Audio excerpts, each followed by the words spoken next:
I simply cannot find her. Maria? She's missing from the Abbey again. Perhaps we should have put a cowbell around her neck. I have looked everywhere, in all of the usual places. Considering that it's Maria, I suggest you look in someplace unusual. For nearly 60 years, The Sound of Music has been treated like a perfect fairy tale, hills, harmonies, and a family who sang their way out of danger. But behind that glowing image sits a production that was messier, riskier, and stranger than anything that made it onto film. Contracts nobody wanted to sign. A director who quietly ran away. A child who nearly drowned. And a love scene that fell apart because of a sound nobody could control. This is the story the studio didn't want told. Long before it became an American classic, the Von Trapp family's story belonged to Europe. In the 1950s, German filmmakers adapted Maria von Trapp's memoir into a pair of modest, sentimental films that became massive hits across West Germany and beyond. Audiences recovering from war embraced the story of a musical family standing up to the Nazis. But when American studio executives previewed those films, they weren't impressed. The style felt outdated, overly earnest, and, in their eyes, simply too foreign for U.S. audiences. For years, nobody in Hollywood wanted anything to do with the Von Trapps. That changed because of one director's good instinct. After watching the German films, he didn't see corniness, he saw a story with genuine emotional weight buried under clumsy production values. Instead of pitching a new film, he suggested something nobody expected: turn it into a Broadway musical built around one of the biggest stars of the era. That single idea set off a chain of events that would eventually produce one of the most successful movies ever made, but only after a business decision years earlier nearly closed the door for good. Maria von Trapp wasn't a savvy negotiator.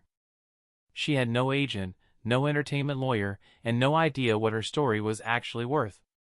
When German producers approached her in the early 1950s, she agreed to sell the rights to her life story for a flat fee, a modest sum that, even adjusted for today's dollars, would be considered small change for what eventually became a billion-dollar cultural phenomenon. Worse, buried in that agreement were terms she likely didn't fully grasp, terms that would complicate any future adaptation. By the time Broadway came calling, the producers eager to turn her life into a stage musical couldn't even find her. Maria was overseas doing missionary work in a remote part of the world, with no phone and no reliable mail service. Letters piled up at each new outpost, many from a couple in New York trying to explain a Broadway opportunity. She reportedly tore several of them up without opening them, uninterested in show business while she was busy running clinics and teaching in isolated villages. It was only by chance, a dockside reunion after a long voyage home, that the conversation restarted in person. She was handed tickets to a Broadway show starring the very actress hoping to play her on stage. Moved by the performance but bound by her earlier contract, Maria couldn't officially greenlight a film. Still, she offered something valuable, her blessing to try. That casual permission became the spark for what would become one of the most successful stage productions in Broadway history. The original plan for the stage musical wasn't to write an entirely new score. Producers wanted to blend real Austrian folk songs the Von Trapps had actually performed with just a couple of new numbers stitched in for narrative flow. When they approached two of the most respected songwriters in American theater to contribute those extra songs, the response was blunt: they weren't interested in writing alongside someone else's material. It was all their music, or none of it. That ultimatum forced a complete rewrite of the show's concept. The result was an entirely original score, one that would go on to produce some of the most recognizable songs in musical theater history. When the show finally opened on Broadway in November 1959, it became an overnight sensation, generating an almost unbelievable amount in advance ticket sales before most audiences had even seen a single performance.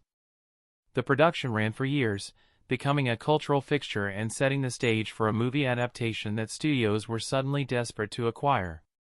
By the early 1960s, the studio that eventually won the film rights was in serious financial trouble. A previous historical epic had gone wildly over budget and nearly bankrupted the company. So when that same studio spent a substantial sum to acquire the rights to a sentimental family musical, insiders inside and outside the industry thought the decision was reckless. Nobody expected a movie about singing nuns and Austrian children to save a studio teetering on the edge. Buried in the contract was a clause that would prove to be one of the most consequential mistakes in Hollywood financial history. If the film crossed a certain box office threshold, the songwriting team's estate would be entitled to a meaningful cut of the profits. At the time, that number seemed so far-fetched that one of the negotiators reportedly laughed it off as an impossibility. That laughter didn't age well. The film would go on to shatter every expectation anyone had for it. Before she ever set foot in Salzburg, the woman who would become the film's star had already been humiliated by the industry once. She had originated a beloved stage role to critical acclaim, only to be passed over when that same show was adapted for film. Studios decided she wasn't glamorous enough for the camera and cast someone else instead, someone who ultimately needed her singing voice dubbed by a professional. It was the kind of rejection that could have ended a career before it truly began. Fate intervened when a director scouting for his own leading lady saw an early, unfinished cut of her next project, a Disney film about a magical nanny. Convinced. Almost instantly, he raced to secure her for the role of a lifetime before any other studio could scoop her up. She signed for a flat fee, with no royalties and no share of the box office. It seemed reasonable at the time for a rising star. It looked very different once the film became a global phenomenon and the woman who had originated the Broadway role went on to earn millions more from her own contract's profit share. The film's leading lady never saw a cent beyond that original paycheck, even as the movie earned hundreds of millions worldwide and made her one of the most recognizable faces in film history. That same year, she also took home the industry's top acting honor for the very Disney film that had launched her into the role, a bit of poetic justice for a woman the industry had once deemed unworthy of the camera. Casting the male lead proved just as difficult. Several major actors of the era were considered and passed on the role, unconvinced it fit the kind of career they wanted to build. The actor who eventually took the part wasn't enthusiastic either. He found the material overly sweet and reportedly mocked the script's tone behind the scenes, joking that it was closer to melodrama than serious cinema. He turned the role down multiple times before finally agreeing, and only on the condition that his character be given more emotional depth and a song of his own to show vulnerability beneath the stern exterior. That request led to one of the film's most memorable musical moments, a quiet ballad often mistaken by audiences for a traditional folk song, when in fact it was written specifically for his character by the film's composing team. Despite his reservations, the actor delivered a performance that became iconic, credited with anchoring the emotional transformation of his character from a distant, rule-bound father into someone capable of real tenderness. He later admitted that some of his most emotional scenes were filmed while he was far from sober, having leaned on alcohol to get through what he considered an uncomfortably sentimental shoot. He also learned, to his frustration, that several of his singing parts were performed by a professional vocalist dubbing over his voice, a decision producers made because they doubted his ability to handle the musical demands, and one that stung his pride even as audiences never noticed the difference. Like his co-star, he too signed a flat contract with no share of the film's eventual profits, despite the movie going on to become one of the highest-grossing releases of its era. Of all the film's iconic moments, one romantic scene between the two leads nearly didn't survive filming, not because of tension between the actors, but because of a mechanical malfunction nobody anticipated. The scene called for large industrial lighting rigs positioned to simulate soft, romantic moonlight. Those lights, however, produced an unmistakably crude noise every time they were adjusted, a long, flat, unmistakably rude sound that undercut the tenderness of the moment instantly. Every time the two actors leaned in for their close-up kiss, the lights let out the same embarrassing noise, and every take dissolved into helpless laughter. Lines meant to be tender and heartfelt collapsed under giggling fits that neither actor could control. After repeated failed attempts, the director abandoned the original lighting setup entirely and res-hot the scene in silhouette, framing the couple against the glow of the gazebo windows so their faces were partially obscured. What became one of the most romantic and visually striking moments in the film was, in truth, a workaround born out of chaos, a creative solution to a problem the studio worked hard to keep quiet, instructing cast and crew not to discuss what had really happened on set.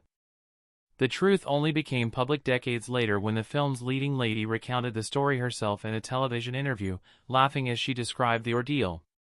Not every behind-the-scenes story from the production was lighthearted.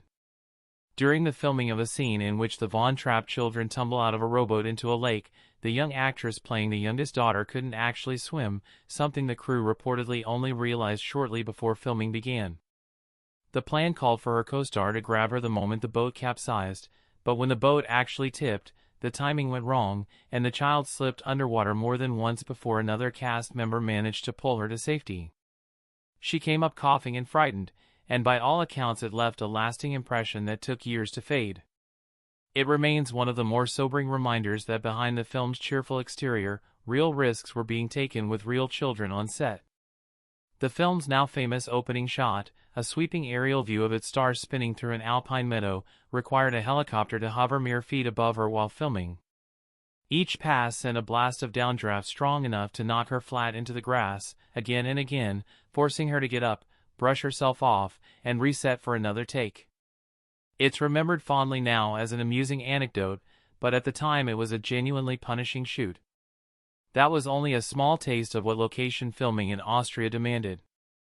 The production had budgeted a matter of weeks for exterior shooting, but relentless rain, arriving during one of the wettest stretches on record for the region, stretched the schedule out for months. Costs climbed steadily as the crew sat idle waiting for breaks in the weather, and studio executives, already nervous after a previous costly production had pushed the company toward financial disaster, watched anxiously as expenses piled up on what was supposed to be a modest family film. Adding to the uncertainty, the studio wasn't even working with its originally intended director. Months before filming began, the director first attached to the project had quietly extracted himself from the deal, privately unconvinced the material suited his sensibilities and reportedly struggling with hearing loss that made directing a musical especially daunting. Rather than voice those doubts publicly, he negotiated an exit under the cover of scheduling conflicts, leaving the studio scrambling to find a replacement. The director who ultimately stepped in inherited a production already carrying enormous financial pressure and creative uncertainty, and turned it into one of the most beloved and successful films ever made.